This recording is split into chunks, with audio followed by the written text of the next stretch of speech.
So thank you all for coming, and I'm particularly interested in what we're going to be talking about today. As you can see, we're trying to do our bit of, and the garden at home as well is more wild than anything else. But it's Anne-Marie Powell, who, I don't know how many gardens you've done at Chelsea and how many you've won, but we've, yes. Hundreds.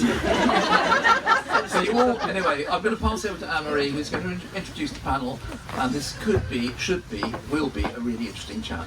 Thanks. Could be. Thanks, David. I think you did a good job on the tent, to be honest. So we're all dry and a miserable day. And you know what? Thank you so much, everybody. I'm not very good at sitting down. Lior said I can't move further than the back of that chair. Watch out. So thank you, everybody, for joining us today. So it's really lovely to see so many people turning up for what is bound to be a very interesting talk. And I want to introduce our panelists. So does everybody know who everybody is? Put your hands up if you know who everybody on this little stage. Oh, good. Lots of people don't.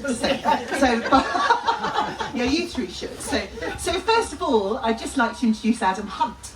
And Adam is a landscape restorationist, and he is an ecologist, and he's a landscape designer, and he's one half of Urquhart and Hart.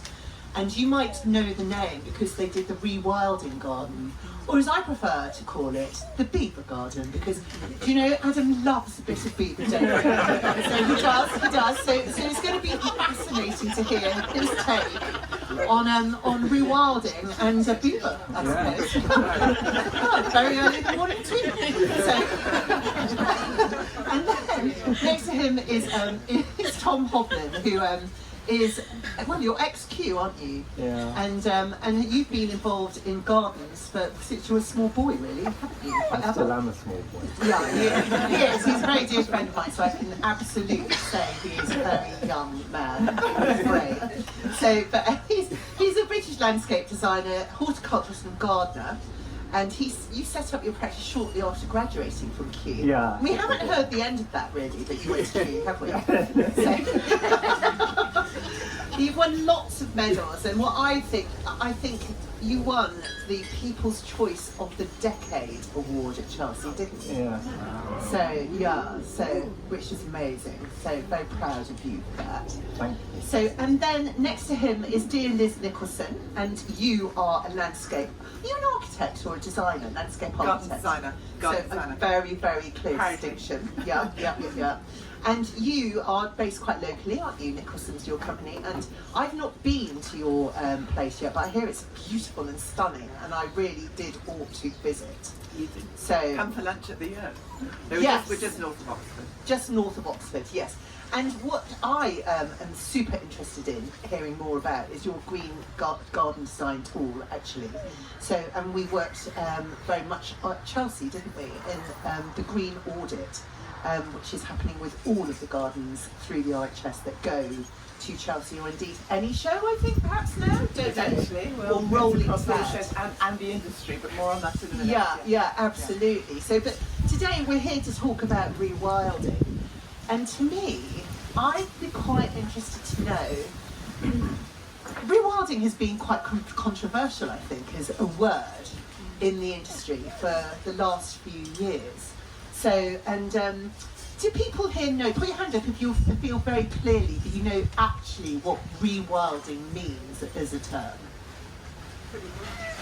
Great, not that many of you. So, and I think it'd be really interesting if everybody tells me what they thought. So, Adam, starting with you, how would you describe rewilding? Wow. Can you hear me? Yeah. It's working. I don't think it's working very well. You did tell me We can. Yes, yeah, we can hear you. Tom's is working. I mean, for me, rewilding, it's funny, isn't it? It's hard with one word to encapsulate what we're talking about. But for me, it was a realisation. And the main part of that for me is that fauna, and particularly megafauna, is vital and totally integral to the plant communities that we see around us.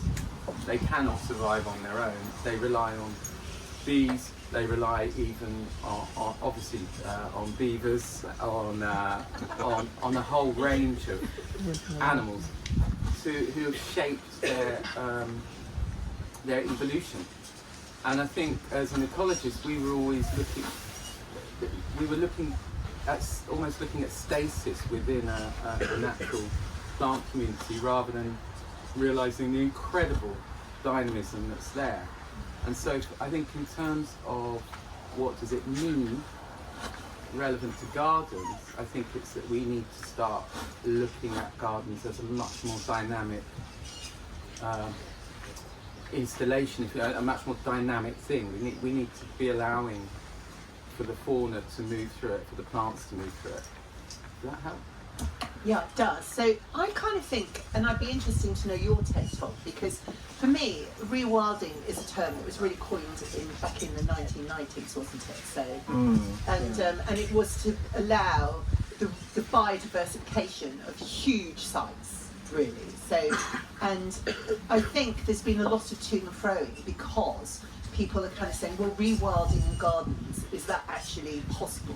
Because, you know, we're not allowing nature to do her thing entirely, are we? So No, I mean, I find, particularly during lockdown, people, they would obviously read Isabella Tree's book, phone us up and go, I want to rewild my garden. And then when you go and see them and you actually explain what that would mean, they, oh no, I don't want to do that. I want to plant this and I want to do this, and so it's that's why it's like you. I don't really like that word, but the good thing about it is at least clients or people that are taking into consideration the fauna as well as the flora. If you know what I mean. So whether it's just like muntjac getting into your garden and that's your editor of the landscape or whatever, you know what I mean? So they're now aware, rather than trying keeping everything out, they're letting things in. So that's the good thing that's come out of it. Yeah. And do you like the word rewilding, Liz? I actually have a major conflict with the whole thing. So why are we in this situation? Why are we even talking about rewilding? And that is because of man's impact on our landscape. So if you look at Britain 7,000 years ago, we'd have been 75% tree coverage. We'd have been sitting in the most beautiful woodlands. And by man's intervention, the landscape changed immeasurably. And I think the very notion that we can turn back time and, as you say, let in muntjac. If you look at the species we've got now, muntjac, that isn't a British native species. Grey squirrel, not British native. And the grey squirrel, the way it's gobbling up British, actually one thing I didn't say in my introduction is I'm a director of something called the Forest Canopy Foundation, where we're trying to rewild Britain through afforestation, and that is yet again man's intervention. But I think we've gone so far, man, Homo sapiens, has gone so far that actually we have some duty now to turn the dial back. But I find it fascinating that we now refer to rewilding as something now man yet again has to do. So man got us into this trouble, to an extent man has to get us out of this trouble. But actually true rewilding would be to shut the gate and walk away. So it's really interesting, what is and I know exactly. Go on, I really think you should interject. Yeah. Let's have a fight. Liz, you know I really respect you, but there's a couple of things. One of the key tenets of rewilding, certainly in terms of temperate European plant communities, was that we weren't 75% forest. We were a third pasture, grazed pasture, with a third shrub. And you look at an oak tree, it's evolved to grow in with an open canopy. It's not a forest tree. I'm using forest quite loosely. I'm not meaning coniferous, I'm meaning scrub and arboreal landscapes. But in terms of rewilding, grey squirrels is a brilliant rewilding solution, which is the reintroduction of pine martens, where they're introduced. Yes, absolutely. Red squirrels have evolved to evade pine martens. They're really light. Grey squirrels, they're too heavy. They've even found that the thing about pine martens is just the very fact they're in an area terrifies grey squirrels. And likewise with muntjac, they're really, really the perfect size for lynx. So But the thing that I For want... links to eat, can I just be clear? Yeah, For people who don't understand. yeah, for links to eat. He's talking breakfast. But the thing I wanted to say is I think when you look at how rewilding occurs, it's based around what's called keystone species. And so that would be boar, that would be wolf, that would be bison, that would be beavers. And we are a keystone species. Yeah, But exactly. the difference is that we are one of the few species that impacts in a negative way as well as a positive way. So what we're we did the garden at Chelsea. A lot of people said, oh, Adam and Lulu were saying, you need to put a beaver in your garden. Surprisingly enough, we weren't suggesting that. It's absolute chaos what they've caused. It's complete devastation, and yet, obviously ecology thrives on that. But what we're talking about is when we're gardening, we should be aware of our position as keystone species so that biodiversity and nature becomes a key design parameter, not an add-on, not a nice to do, but a building I block. think that is happening. That's the beauty. But what we were saying before, it is happening. We recognise that we are a keystone species, and we are being positive about letting that happen in people's gardens. Yeah, I didn't think you were. Can I? Honestly. I've seen your gardens, they're beautiful. Can I add in, because that's a perfect segue, if you don't mind, guys. To pick Love up on it. Anne-Marie, yeah, to pick up on what Anne-Marie said. So Anne-Marie and I, and actually Tom, even though he didn't even know it, last year, we've all been working really hard. So those people who show at Chelsea, those people who are involved in the RHS, we've been working super, super hard to look at our impact, not just on rewilding, but on all natural capital. So we're sitting here today and Dave said, well, it's nearly midsummer, what's happened to the weather? We're really mindful of flooding, we've had one of the wettest winters, etc., etc. I don't need to tell you, we're in a little bit of a climate crisis. And along with that, a nature crisis. 50-60% biodiversity loss, you've probably got much better stats than me, but we are in a crisis, so climate and nature. And the point is, with that come a whole load of other considerations. So we're looking at our carbon emissions when we build and design gardens, and using Chelsea as a thought leadership place. We're looking at biodiversity in a metric. So we've built something called the Green Design Audit, and it's helping all garden designers like me, landscape architects across the country to design mindfully. Because actually, here's the news, when we audited Chelsea this year, we found many designers didn't necessarily consider all parameters in their design work. And I can see why you wouldn't at Chelsea, because it's showmanship, there's a different thing. But we needed to make the RHS more sustainable. And so we look at, very quickly, sorry I realise it's a bit heavy this time of the morning, we look at carbon, biodiversity, impacts on water, impacts on air, impacts on society and sustainability. So don't go, and I can see Rob here in the audience from Stone World, and we've collaborated on this, haven't we? We've really driven hard with you and Ellie to try and source UK sourced stone. Don't import it because of the pollution perhaps of transport, but also just checking on the carbon maps. All of that, so that's all available now, and anybody who's interested, you can get off my website, but the RHS are doing it, aren't we? You are. We are. So, and I think we're all thinking, as designers about, is this on? Yeah. Yes, we can hear you. Oh, right, lovely. Good. But we are all kind of, we sort of preaching to the converted, I think, a lot of the time with this. But I think taking it back to rewilding, I think is very much, rewilding is very much looking at the natural processes, isn't it, of nature, and looking about that intervention by animals into a space, looking at the sort of aspects of permaculture and forest farming and forest gardening and all of those things to create tiers of landscape. And I think, for me, I have a problem with rewilding because I think that people get that muddled up because it's a question of scale, and I much prefer to use the term renaturing. So because I think what we're trying to do is to renature our gardens, the gardens that we design and the gardens that we garden. But I'm interested to know, particularly from you, Adam, is you prefer the term rewilding to renaturing, and why? When I was at university, we went to Sweden, and the question that was asked, and this is late 80s, I went to, from a That was ages ago. I know, a long time ago. I know. But that was with a brilliant environmentalist called John Barkham from University of East Anglia. And the question for the 10 days that we were there was, what is the wild? And I think wild still has a currency with us, because we're aware that we've lost it. And I have no problem with the word wilding, with rewilding. It's very hard to encompass a whole process within one word, but I think it works, and it's got people talking, and we all know of the word, even if we're not necessarily sure what it means. But the thing that I wanted to say is that, to add to what you've just said, with your green toolkit audit, I think we're at a moment in our profession that is something akin to the work that the new Panelists, the Dutch Wave, did 25 years ago. And that is, we need to change the aesthetic. So a big old pile of bramble and sloe and blackthorn that we would all want to cut out. Now we look at and think, well, I'd like to do that, but I know that a chipchat or a dunnet is going to nest in there. And there's an example I'd like to give you, which was, it's to my everlasting shame that I didn't intervene more.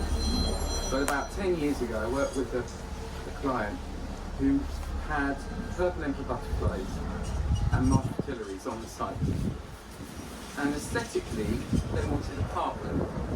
So they took all the Salix caprera, all the goat willow, out. Now that's a food source for the purple emperor butterflies. And then they didn't understand why they lost them.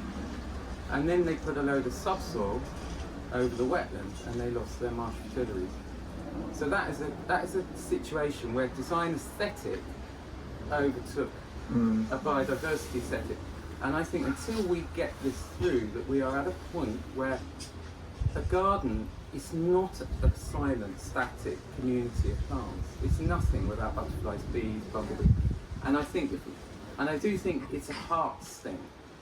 Heart as in... Our heart. It's a heart. It's an emotional thing. I thought you meant hearts. Anyway, but I'm fine with rewilding, and I think it still has currency, the word. But wild. what about, take like a London town garden, and how would you translate it down to... When we look at London gardens, we pull right out on Google Earth, and we're looking at, all right, there might be half a mile away, there might be a nature reserve, or it might be next to a canal, or it might be next to a railway, all of which are wildlife corridors. And then normally London gardens, they're back onto each other. So although we've got our little patch, the blackbird or the hedgehog thinks it's got the whole. And then you go into rewilding speak, which is, look, if you're looking at that network of gardens, you've got a third lawn, you've got a third shrubs, you've got a third canopy. What kind of street, what is it? The brown hair streak is a priority species in London, believe it or not. So let's start putting in some blackthorn, which we know that the caterpillars feed on. And I think, I tell you what, I think we have to do that within the context of the wider audit that you're talking about. Yeah. But this is very much specifically about rewilding. And the audit does cover that. It's so refreshing to hear you say that. So one of the things the audit encourages you to do is look at connectivity. So Anne-Marie asked the question, do you need a massive area? For the true definition of rewilding, it was originally considered at landscape scale. And actually, if we look at all of our gardens in the UK, the area of UK gardens adds up to the size of Greater London or Somerset. So it's a huge area, huge area. So the impact of all of us is amazing. But it doesn't mean that we need to turn into NEP. NEP had a hugely privileged position. The big farm in Sussex, 3,500 acres or something. Has anybody, just to interrupt, who's been to NEP? Not that many people. No, it's astonishing, but it was a rare privilege, if you like, to be able to do that.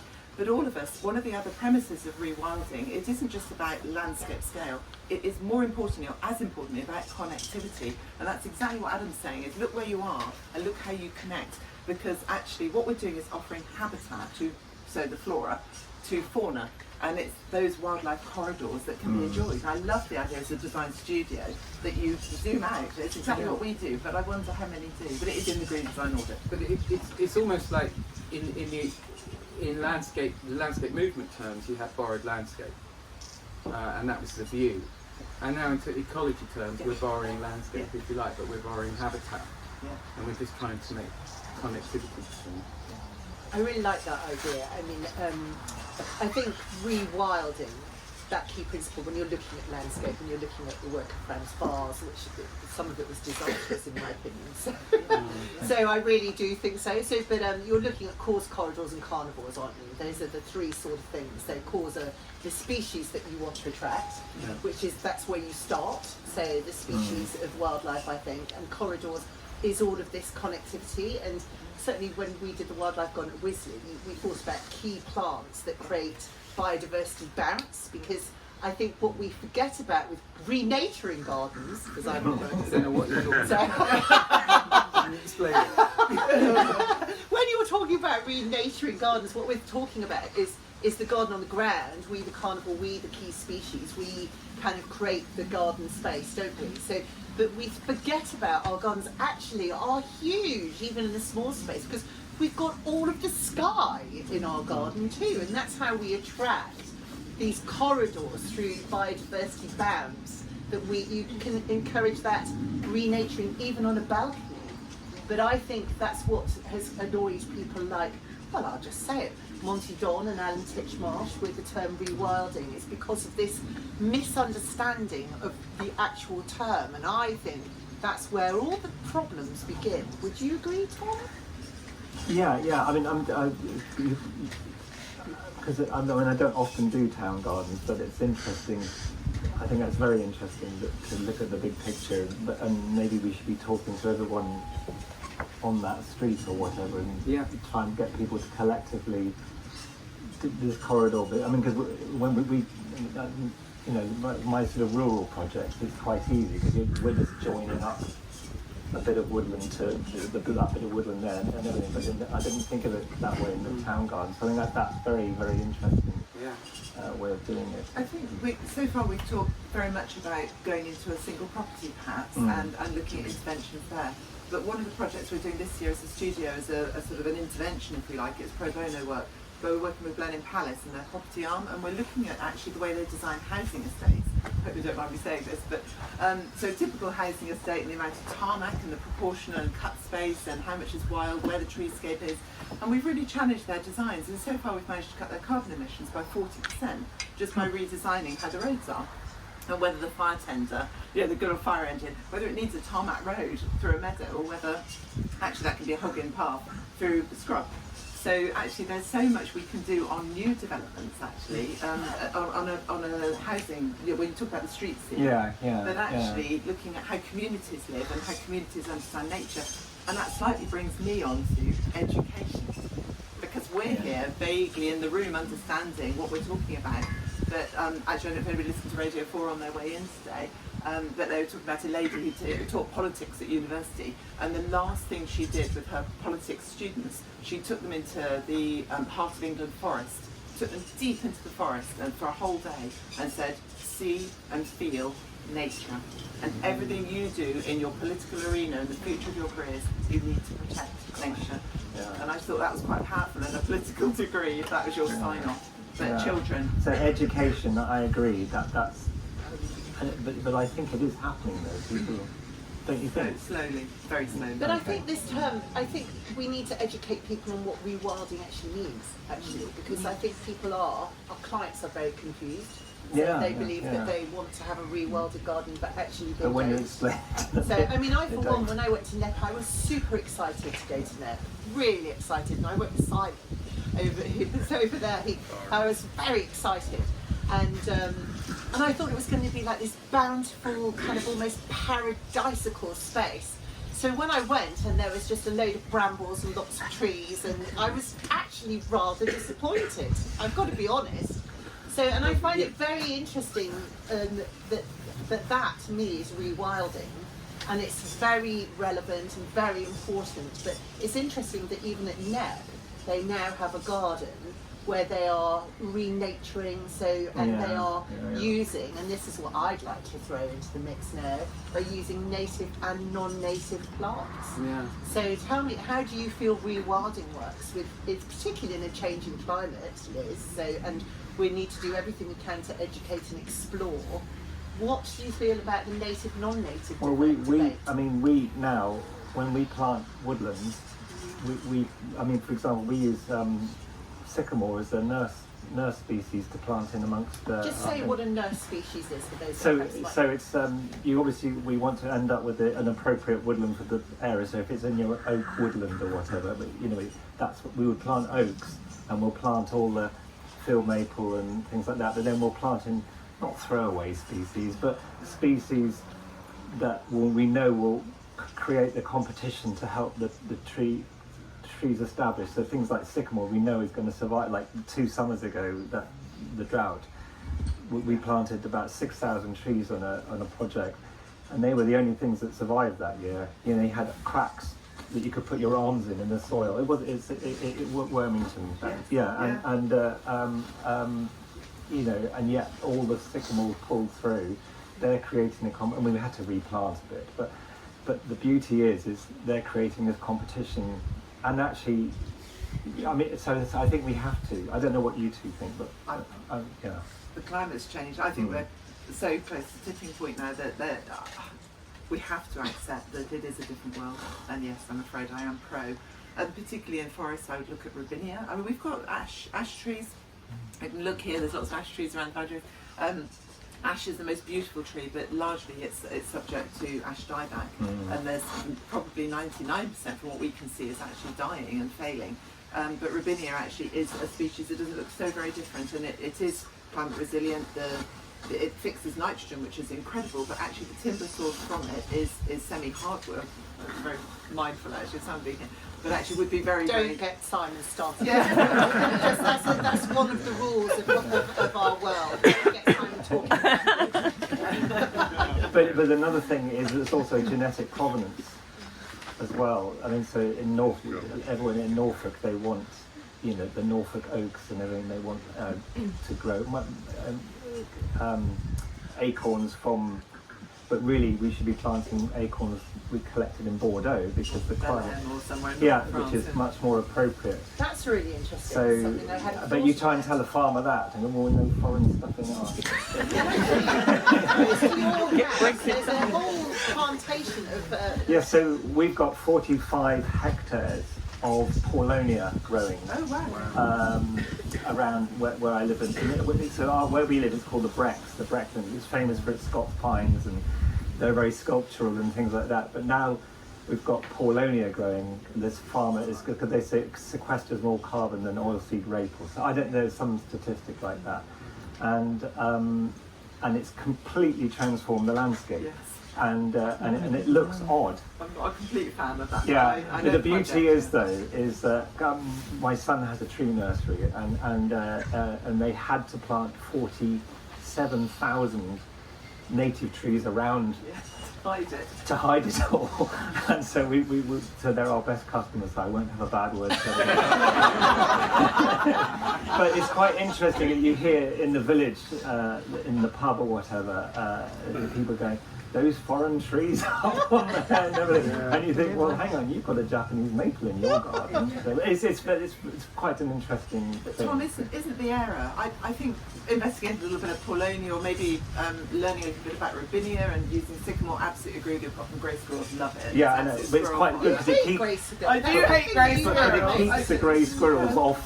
Yeah, no, well, maybe they're more attractive. Yeah. The point I was going to make is I think the error is when you mass plant anything, any monoculture. And so that Paulonia monoculture, plantation is a mass, single species, Yeah. so it won't. It's actually all sorry. No, I want to push back on the native, non-native. I think thought you would. I think non-natives have an extremely important place. They really do. Obviously, they extend the season. And they're useful for generalist feeders, and so, for example, most species of butterflies and moths are generalist feeders in their adult stage, and of course a lot of songbirds would love to sit on a head of echinacea and take the seeds out in the autumn. But if we're talking about the larval stage, the bacterial stage of most butterflies and moths, they're extremely specific. So if you want to have silver wasp fritillaries in your garden, need violets, you need brambles, and you need oaks. I agree. And I think as our responsibility as gardeners is to see what we've got in our garden and make sure that we're using those. And that's not provided by non-native. I think when it comes to the trees, like you say, there's a provenance thing, but I also think if we're looking at it, we are getting cross-pollination of plants from mainland Europe anyway. I'm nervous about going marathon trees because of the biodiversity we have going forward. And I don't think we don't know. We genuinely don't know whether we're going to get hotter or colder. The Gulf Stream, the Gulf Stream stops. We're looking at much colder England. So in this country, 7% of our British woodland is in good health, and actually the rest of it is fucked. So it really is in a massive state of decline. And what I'm very concerned about, given your statement, is that if we lose those trees, then we lose all of their biodiversity and all of the wildlife that they support. So, I think we're all having to learn super quickly. I mean, as I was saying, it was only in the 90s that the phrase rewilding was really coined, and the climate is changing at a huge rate of knots. So I think there's an awful lot of work to be done on those tree species like Celtic sinensis that I used at Chelsea this year, so that are hailing from Asia and will put up with extremes of unpredictable weather. So I'm very interested to hear about, how do you feel about that? So that introducing a different tree species to support the wildlife that we are losing and, the renaturing that we all should be doing. It's a good question. For me, I think... Thanks. That's a good question. Because I think about it a lot. But you're totally right. No. I think we don't know yet the degree, the extent of the resilience of a proper functioning ecosystem. And I would suggest that we don't actually have a single one in the UK yet. And by that I mean it has the full gamut of predators and herbivores, and it has nursery trees looking after young trees. Possibly there's some anecdotal evidence that ash are doing better on rewilding sites than they are obviously in single ash stands. But I think, look, I've drunk the rewilding Kool-Aid, I'm way down the rabbit hole, but I do think we don't even know the extent of how powerful it will be as a carbon sink, in terms of resilience against pests. And I think introducing something like Robinia, has anyone got Robinia in their garden? You just put a spade in a couple of feet away from it and you've got 4 new immediately. It has the potentiality, particularly if you've got boar in that habitat, to be extremely invasive. And look at the rhododendron ponticum there, it's ruined the west coast of Ireland and a lot of the west country. And that was terrible, and it's impossible. But that's been happening, since Victorian times. Yeah, I think it's a really interesting prospect. So because I think you're absolutely right, because Frans Baar's work over in Holland, so that was kind of a sort of, and I thought this when I was in NEP actually, was that the boundary was completely locked off. So they put in a lot of species and animals to kind of work the land in that way. So, and then it was eventually closed out because a lot of the key species there, so they starved. There was a huge, great starvation. And Frans Baar was particularly, he said, well, that's what happens in the wild. So actually, it was shut down after a while, after many years. But he said we have not actually seen what happens if you just let nature run its course, run her course really. So and I hadn't thought of that before. But how do you two feel about it? Are we prepared to let everything die and then see what comes back in our You know, it feels a bit Mad Max. What we're saying. we're right. I'm first of all, full respect for Ravinia, and I think my reference to Ravinia would be in a managed woodland, not in a rewilding situation at all, because it would win. But actually, we've got the biggest social nature experiment, the Witchwood Forest. I don't know if people are familiar with the Witchwood Forest. It was the largest forest in Britain, actually. And it's based in Oxfordshire, but it's largely lost. Oxfordshire now sits today as the lowest forested county in the UK, and lowest forested, we're less than 13%, so it might be 10%, I can't remember the actual statistic. The point is, the biggest tranche of the Witchwood Forest is actually on the Cornbury estate, Lord Rotherham's scheme, and they're clients of ours, so we look after this forest, and it's such a privilege, except for the fact that over time ash has won, because ash sets seeds of it thrives. And so it's a largely ash woodland, and with ash dieback, it's now a largely dead woodland, and it's a designated triple SI under Natural England. Just say what a triple SI. Sorry, a site of special scientific interest for ash, for the ash canopy. And of course now the ash canopy is failing. So actually, at what point do you then intervene? Do you do exactly what you're saying, Amber? Because I agree, the Dutch experiment to me was a bit yikes. Yeah. Do you just let nature take its course and see what essentially was the last fragments of this beautiful Witchwood Forest fail, when already in a county where we have very low afforestation, or do you intervene or seek to manage? Not my part of rubbish. I do agree. So what are you doing? Yeah.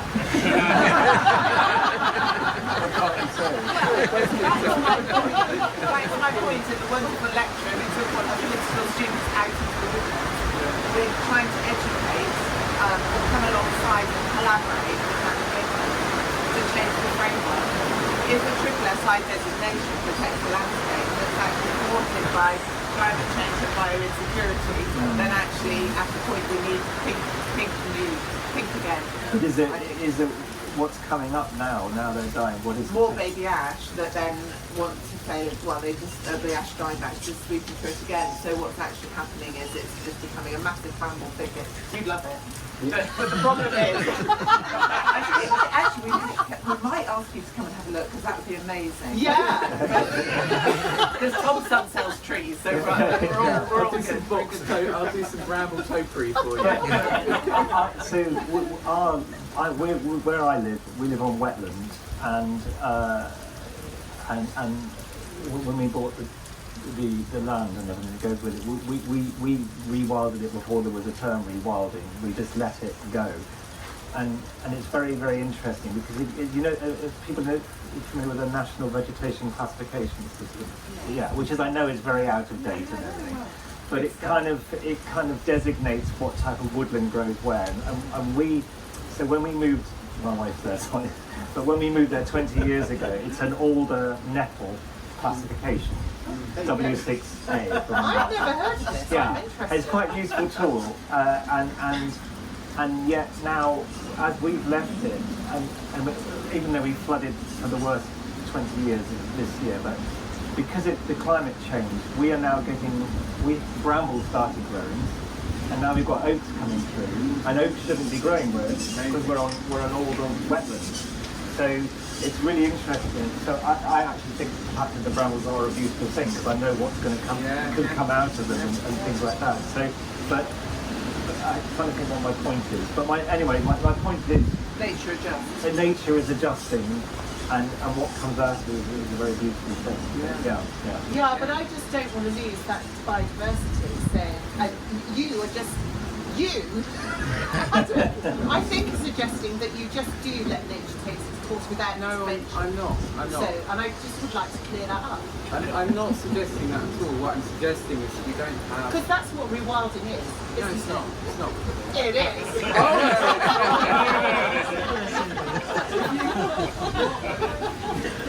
Oh no, it's not. We had this discussion last night. You're wrong. You can't remember it. Do you want to fight? I'll win. Yeah, I know. When we let nature take its course, we're letting it take its course without keystone species. It's a totally different thing. Rewilding is borderline impossible in lowland Britain. The furthest we could go would be allowing pine markings, links in some areas, and beavers. Upland Britain is a whole different ballgame. But what happened on the Dutch experiment was there were no predators there, and we're not used to seeing the most common way for a mammal to die in the wild is starvation. That's the way they go. Or road closed. Or road. You see one everywhere, all every road. Yeah, so yeah.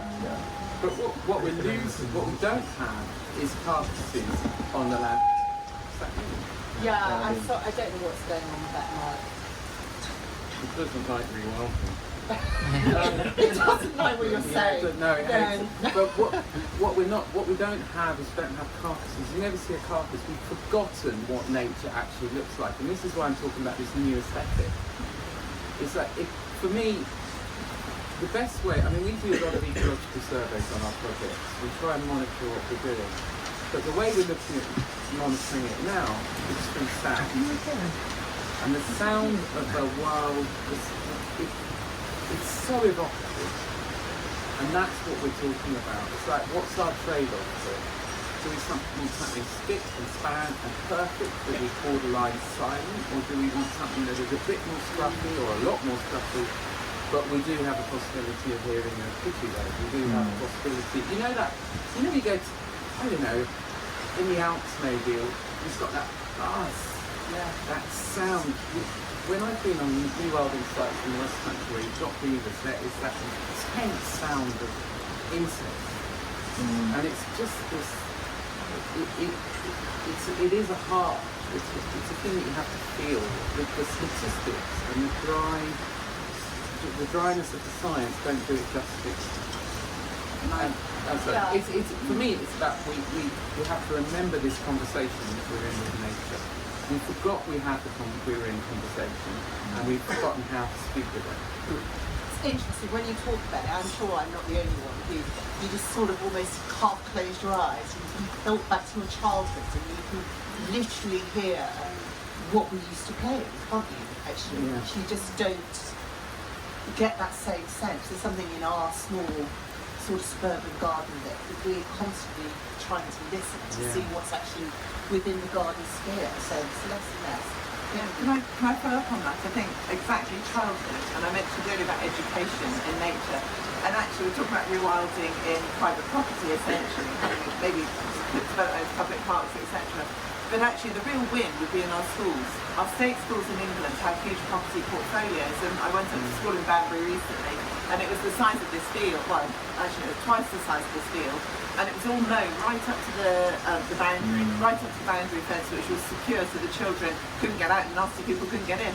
And I said, well, we should stop cutting the grass. And the grounds lady from the trust was there, and she said, oh no, policy, we cut the grass.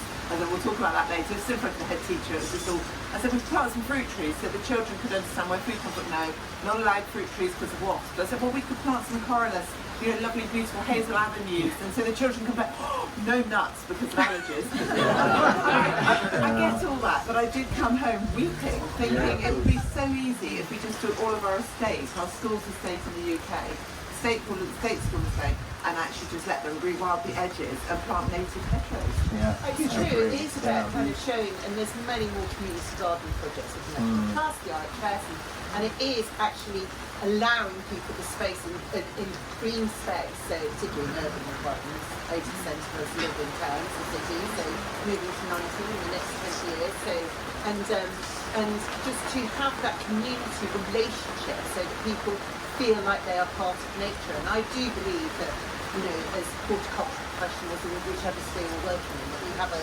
duty of care to share and show the beauty and fragility of Mother Nature. Because then, if you see it, you appreciate it, you respect it, you cherish it, you fight and defend for it. So, and it's yours. just don't have that ownership, that connection. So, so which is why I think we should be renaturing everywhere, really, particularly as you can't rewild in the south of England, you could say. No, lowland. But you can renature everywhere. Yeah. So, but I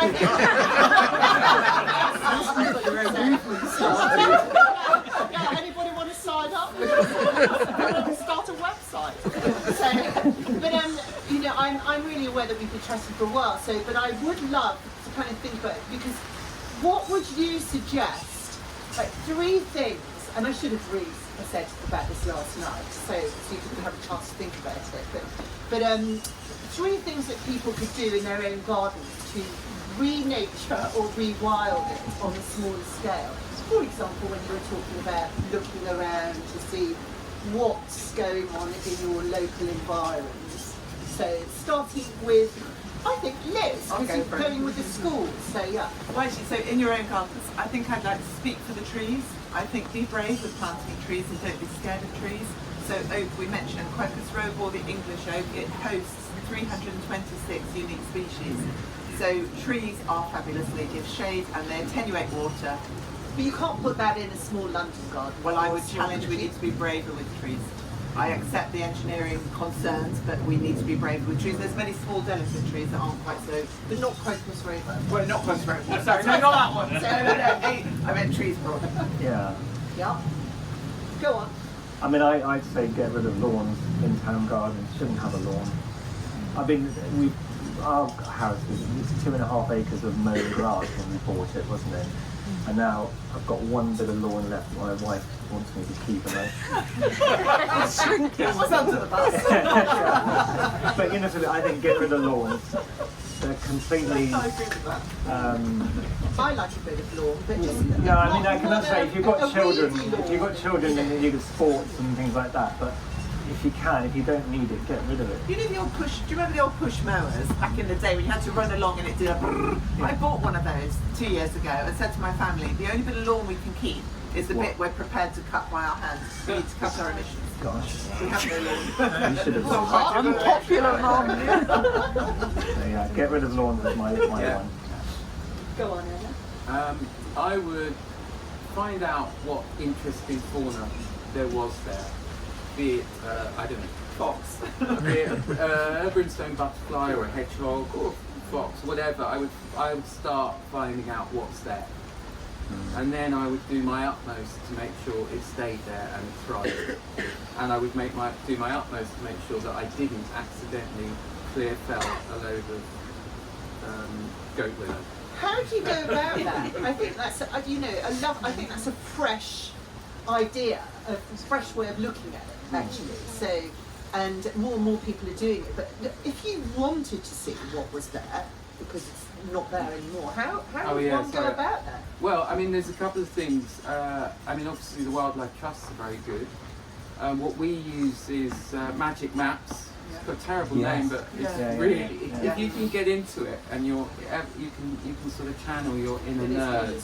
But actually, that National Vegetation Classification, if you just Google that, and I know it was it done in the 80s or something. Yeah, I know, at uni. Yeah, but it's a really useful tool for telling you what should be there in terms of flora. Yeah. But with that, then you can work out then what should be there in terms of fauna.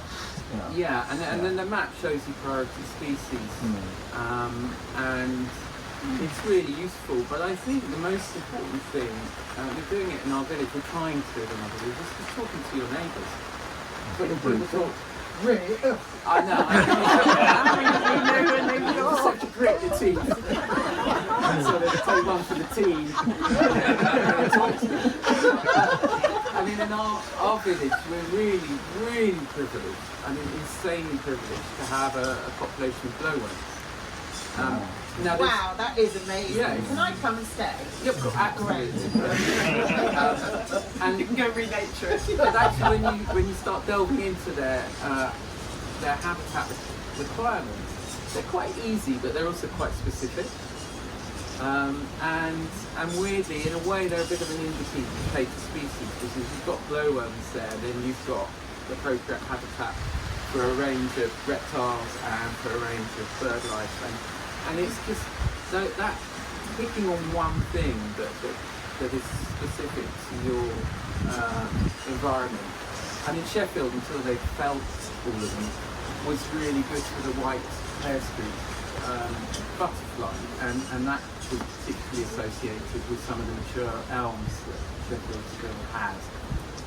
And so there's different keys, you know. I think apart from really, really special wild plants, a lot of animals are more totemic than plants. People really can latch on to it. and certain animals, certain fauna can really they're indicators of a more intact ecology and also I think we have to start looking, we have to see fauna as an integral part of the plant community. They're not separate. And I think as a trade, I think we've probably forgot that.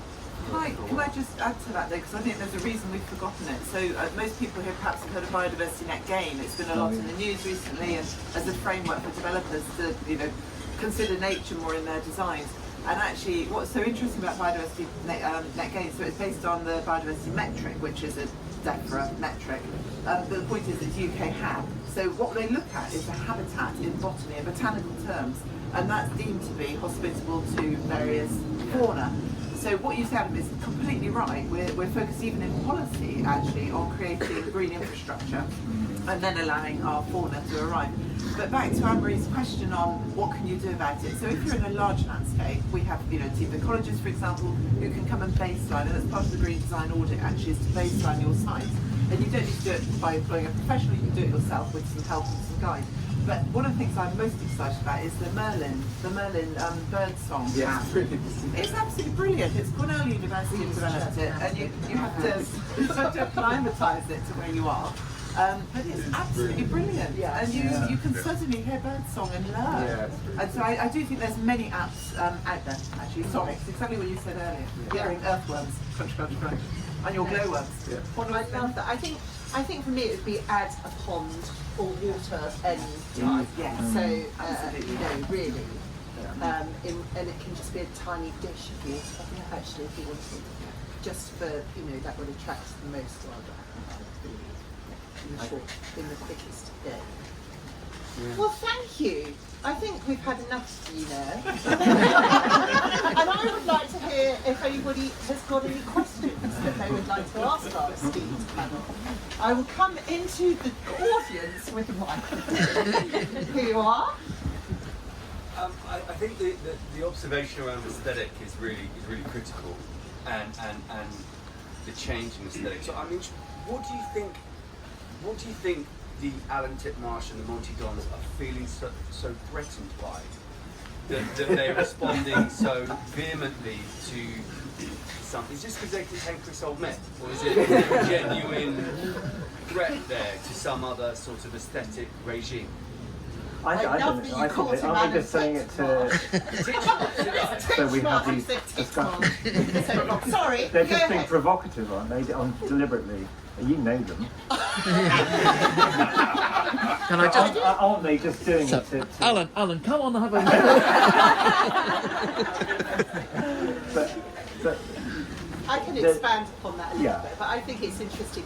So I think Alan and Monty, they are in the public eye, and I think it is the term that they particularly don't like, rewilding. So Can you think of another term? So renaturing.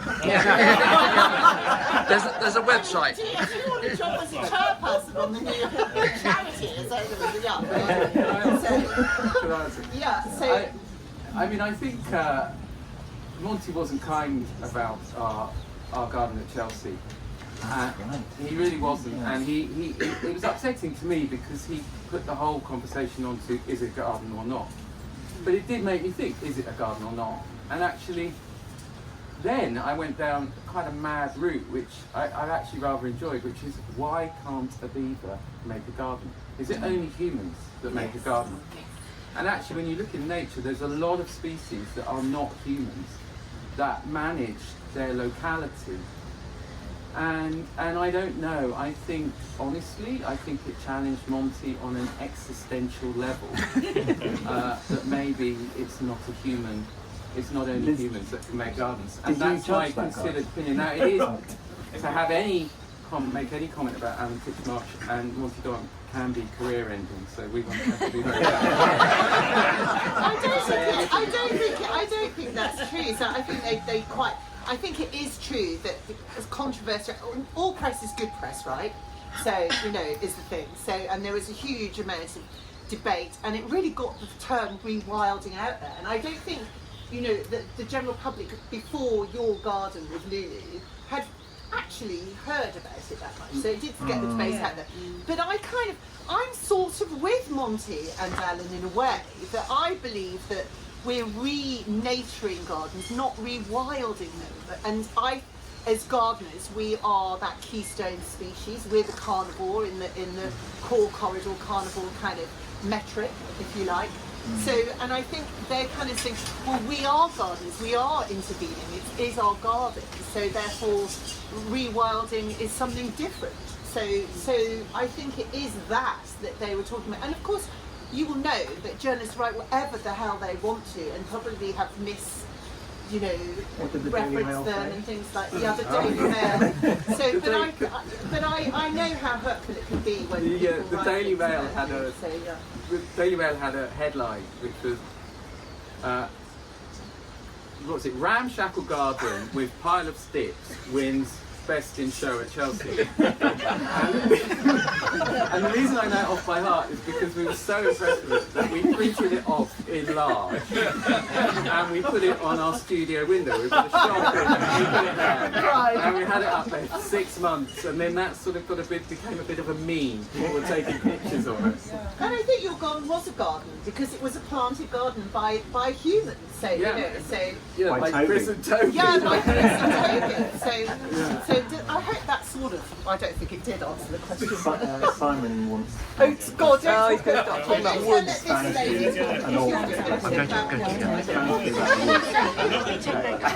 a bit more problem too because it's been a bit quiet. And then the gender talk. Adam was worried that they'd all agree, so I'm glad that there was a bit of a bobble going on. Because everybody says, how do I rewild my garden? I quite agree with Monty and Alan. A garden is a human, human is on top, as it were, by making a garden. There's a difference between a garden and a landscape. And a town garden or something is a garden. And what I think is coming out of rewilding is that it's sort of nature plussing is the thing that everyone is taking away from it. You think more about nature. It's less about you being on top, but it's giving nature more. But it doesn't have to, your London garden doesn't have to be entirely a bramble thicket. No. It's about balance, and the balance is tipping and has tipped because of things like your garden, which is good. Great. Good. So Is this working? Simon, what question do you have? Yeah, I'm going to ask Simon is edging his way forward. It was about what's underground actually, and mycorrhizas. Yeah, and particularly when you're talking about native and non-native as well, because I mean it's something I don't know very much about, but I'm learning all the time because I'm fascinated by it. And there's some massive research going on about the forest underground and how these mycelium and mycorrhizas, they're all interacting. And you think when you bring in Robinia or something, I mean, what do they all have to say? It's very interesting. Because they are crucial to the trees. They do nitrogen fix, which I think is interesting, and so that helps with the nitrogen cycle. But actually, I read this recently because I had to deliver a lecture on soil, funny enough, and biodiversity in soil is really important. 1 teaspoon of soil contains 1 billion organisms. Yeah. It's incredible. And we Is don't it the know life enough about entanglement, that. that book? Is it? Yeah. Merlin Shelby. And then that mushroom, is that mushroom book? Yeah, Merlin mushroom. I mean, the longest living, largest organism on the planet is a fungi, and it's in Sweden or something, and it covers 500 acres or some ridiculous amount, and it's over 5,000 years old. That's And really we're only interesting. just discovering it. We don't know these things, and we don't know how we're interacting with it really yet. Did you have a question or just? Do we feel confident by bringing in non-natives? How that under soil and all of those creatures and all those billions of different organisms are going to respond to these things that we're bringing in. I would argue, no, we're not confident, No. but equally we are in a situation where we have caused climate change and we continue to do so. Yeah. And unless we do something very dramatic, very quickly, I'm a chartered environmentalist, so I can get a bit on my soapbox, but I know Charlie Luxon's here in the audience from an architectural point of view, we've talked a lot about this, that actually we are in a huge crisis, and I think complacency and looking backwards is not where we need to be. We need to be innovative, you know, in our built environment. Adam, I'd love to hear your perspective on that too. Like you, I'd be worried about what we're doing to this whole. But yes, I agree. We have to Evolve. evolve, and we have Carefully, to. carefully Yeah, evolve. we have to. I wanted to slightly answer Carrie's question or statement of intent. Around, I think the thing is that I don't think anyone is saying rewild your garden. I don't think anyone is saying let's have a pack of wolves running through London, or you need a beaver in your sort of bungalow garden. You know, it's you know, it's not. No, or in your sort of two-bed semi. I'm just.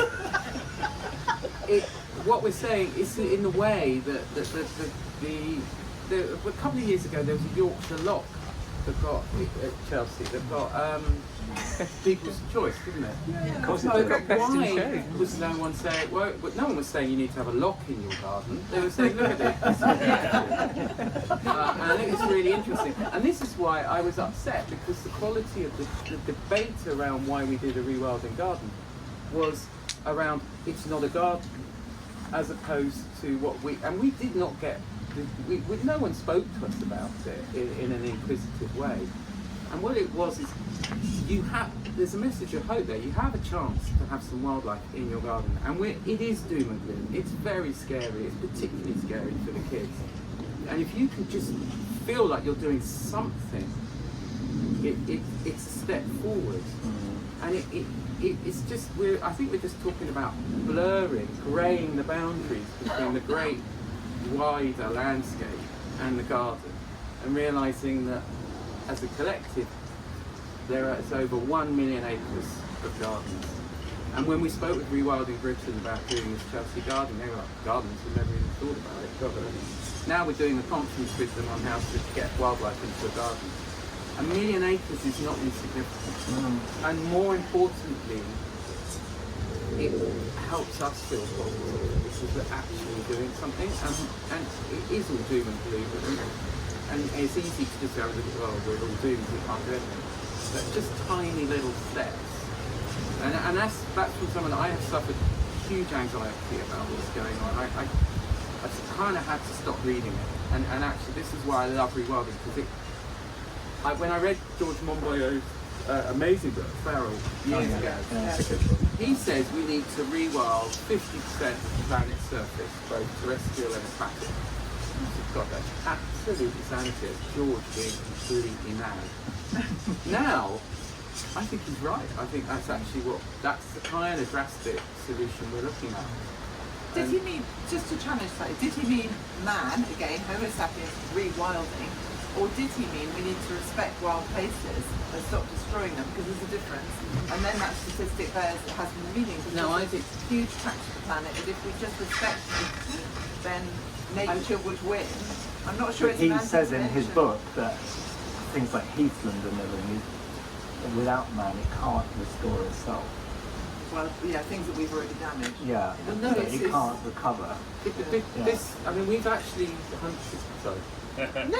I just want to push you kind of, because it's matrices, isn't it? So mosaic planting of different types of habitats. So it's what you're kind of veering into. So that's sort of what we need to be doing, isn't it? Is creating as much diversity as possible in our plant selection for our fauna. Yeah. Hopefully. You tell us one day. Has anybody else got questions here? Wrong.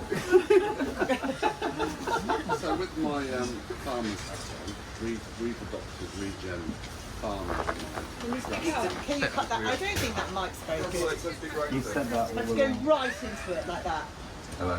Hey! So as with my farmer's hat on, we've adopted regen farming up in Warwickshire on Grassland Farm, because we think it's the right way to go, and we're looking at it because of the sequencing of carbon into the ground. Now I've read all the papers, and it states that I will sequence far more carbon into the ground than leaving it to rewild.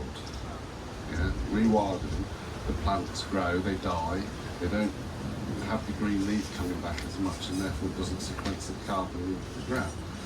So surely, as a gardener, you want, are we looking at sequencing carbon into the gardens, or are you just thinking about the fauna coming into the gardens, or are you thinking about helping the planet sequence the carbon? I mean, you're getting that. Good question. Yeah, that, you're going to. I mean, this rewilding has to sit alongside a wider land management policy, and we don't have one in the UK at the moment. Food security is a massive issue.